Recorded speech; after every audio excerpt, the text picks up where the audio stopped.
think it's kind of exciting that you have a brand new asset class.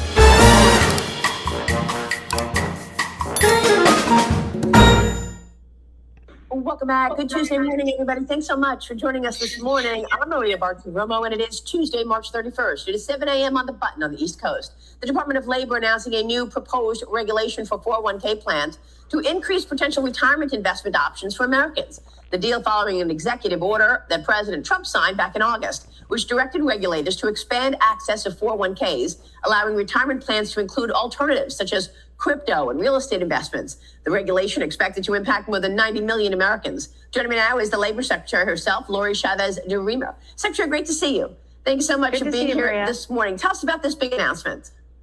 Well, it is a big announcement, and I think it is going to do exactly as you mentioned, possibly change the lives of up to 90 million Americans, where they have the opportunity in their own investments to work with their fiduciaries, their investors, to determine what they want. And I think that that's the accessibility the president has directed really through his Labor Department and his executive order. It's really going to allow Americans who didn't have the opportunity to invest in their retirements that was once reserved for really the ultra wealthy. And now every hardworking American will have that opportunity.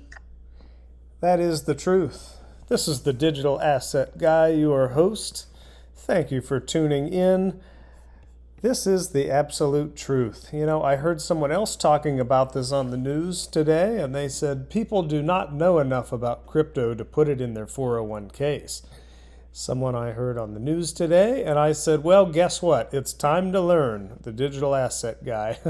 This was a picture from the first class I ever gave on crypto. I gave it to real estate agents, lenders, and title company people, and they laughed at me, most of them. And some of them got downright nasty, and they were like, honey, I just came to listen, to hear what you had to say, but we're never going to allow this to happen because crypto is not real money. It's fake. It's like a video game or something. And if you really think people are going to use this in the economy and buy houses and things, you're just crazy and stuff. And I said, well, time will tell, but you know, I think that it's already happening now. And then I pulled up on that TV screen people buying and selling real estate using crypto in LA and New York, and you know, then they just stared at me. One lady said, you're wrong, okay, but I'm going to I'll stay and listen, and I won't interrupt anymore, but I just wanted to tell you that you're wrong, honey. And I'm trying to find who that is so that I can call her up and have a little chat with her, because it was pretty flat out rude, but now it's kind of funny because everything she said I was wrong about has happened and then some. So anyway, and then what they were talking about, Trump's executive order, of course, here's James Rule posted, new release, U.S. Department of Labor proposes landmark rule to democratize access to alternative investments in 401k plans. You know, that's crypto and real estate and everything. I went on my local news. I was talking about it yesterday. There's In It to Win It Gaming. Very cool crypto cowboy kind of guy. He reshared it. Let's see. Who else Digital Asset Investor, my mentor and hero. He reshared it.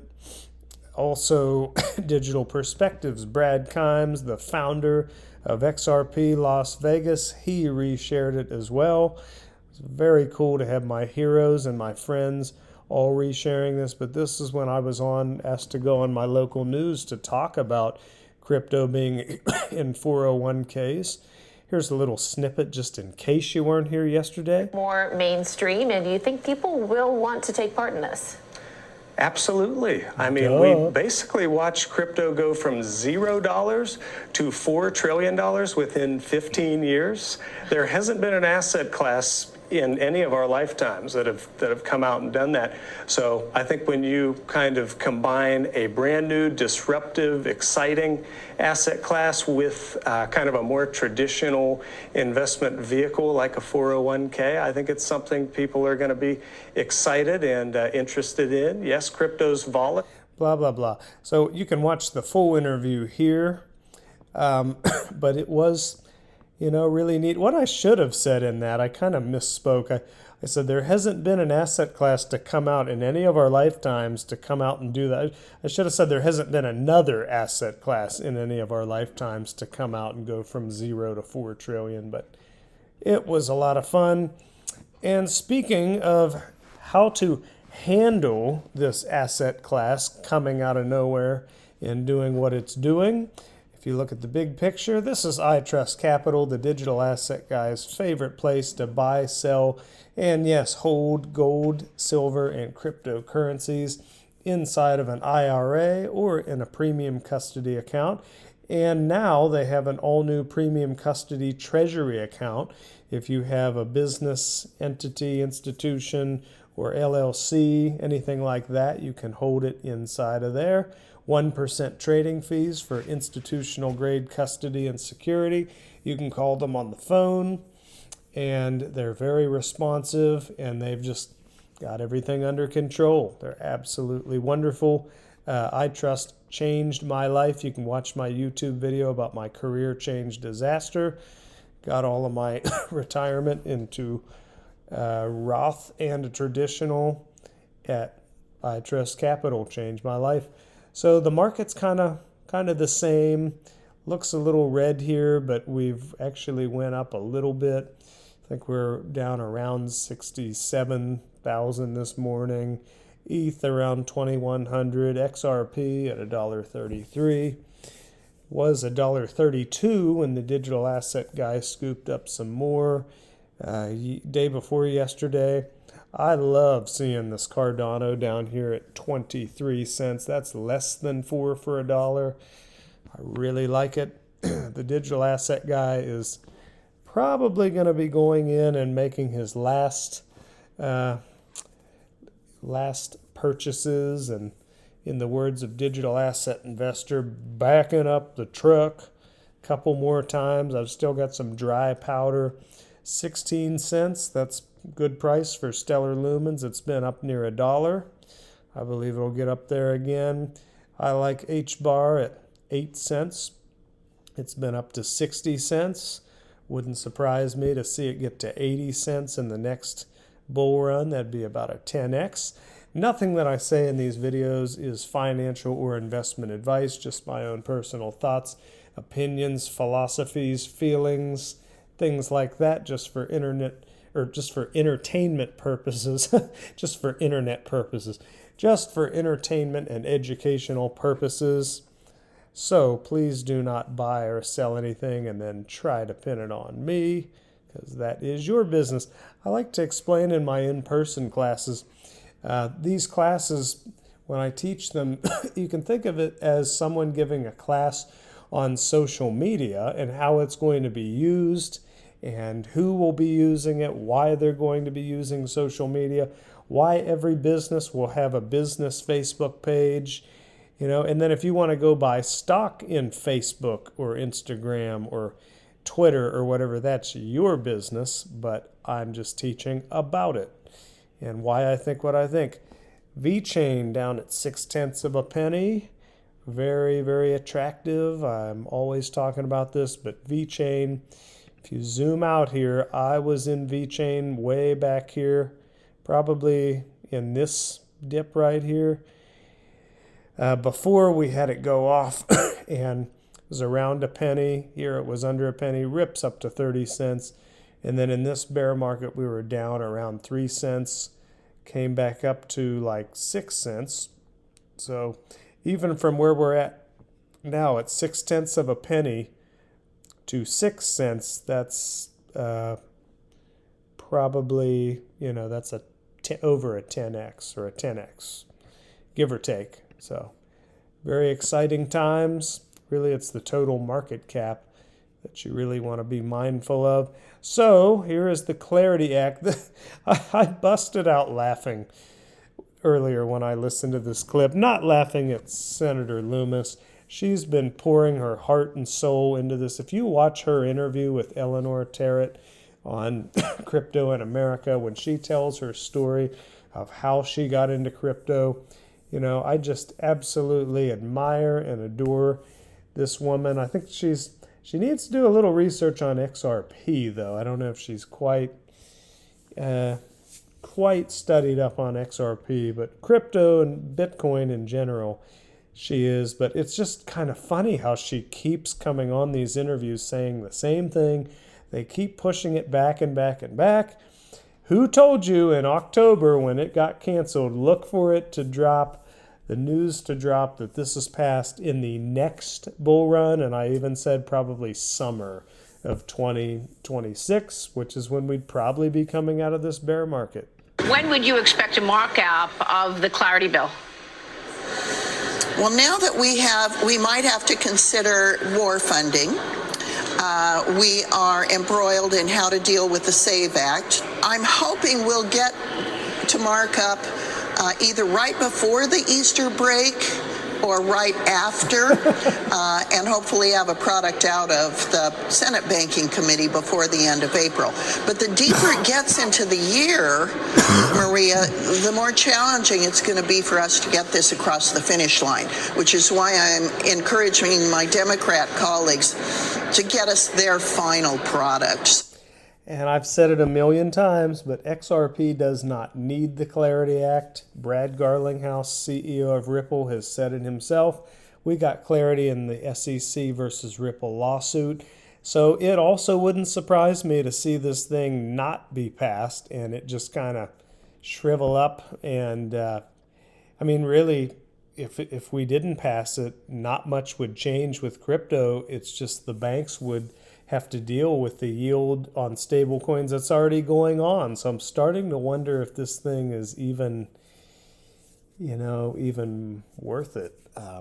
So a couple of different ways that could go.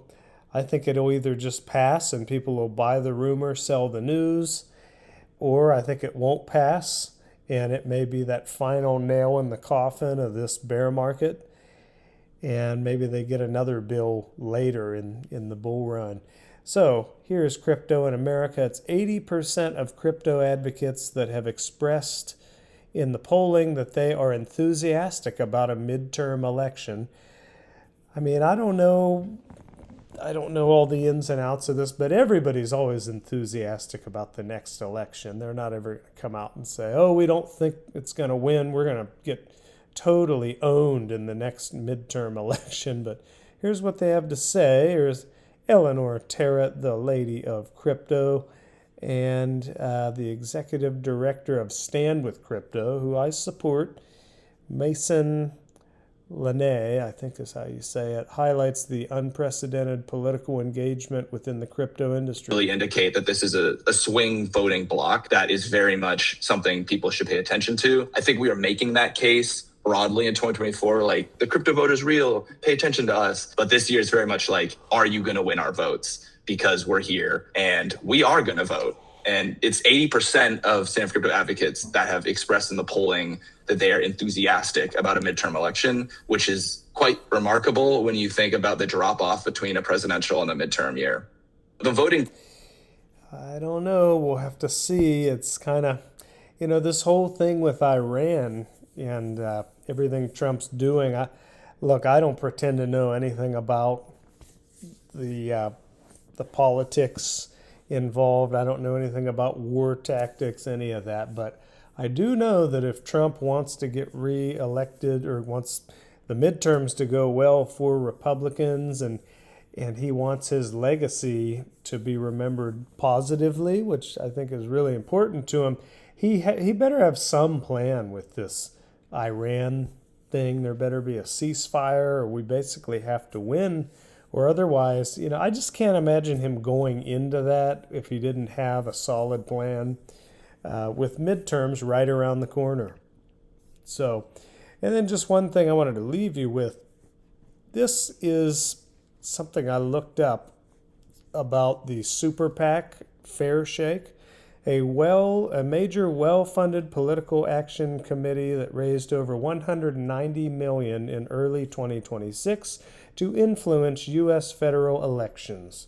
Funded by industry leaders like Ripple and Coinbase, these groups run ads to support pro-crypto candidates and oppose critics aggressively targeting, for example, Illinois Senate and House primaries.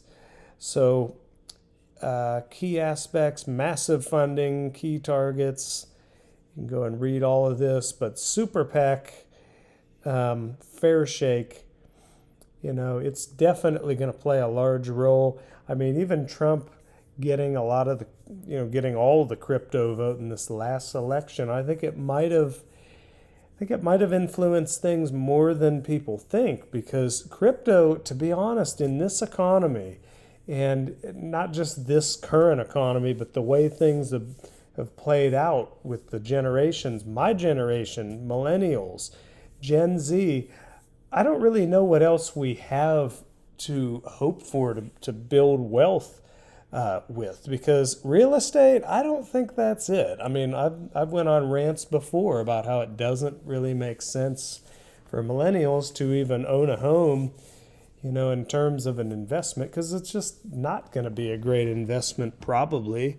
It goes up in value, great. It doesn't matter unless you sell, and then if you sell, you better have somewhere to move to, but now everything's went up. And so anyway, I'm just saying crypto, I think, is the fastest horse in the race in terms of wealth building. And I think people are starting to see that. I've had a lot of people reach out to me in my hometown in this bear market, and they're finally starting to get it. This is like the third or fourth time they've been watching me post about the bear market. And this is an opportunity, not financial or investment advice, but they've seen it about 3 or 4 times now. They're starting to catch on. Okay, just because it's way down does not mean that it's dead, because it's every single time it goes down, the media says it's dead, and it's just not. That's just what it does. We are way down, but that doesn't mean that it's dead. If you just zoom out and look at the big picture, I think people are starting to realize. I've had people calling saying, hey, can you set me up? I want to get in now that I see it's down. I know they always say it's dead, but I'm starting to catch on, that that's what it does. It's crypto's volatile. So I think crypto's going to influence the elections more and more as time goes on. I think it's inevitable. So it'll be interesting. All right. Well, I'm going to let you all go ahead and get out of here. You can watch my full interview right here on my YouTube channel at Digital Asset Guy. Thank you so much for tuning in, and please hit the like button. Make sure you're subscribed. Comment below. I love to get discussions started down below. If you have any questions, comments, tell me what you liked, what you didn't like, anything. That'll be great. And please share this video with anyone who you think would value it. Thank you so much for listening. Digital Asset Guy out.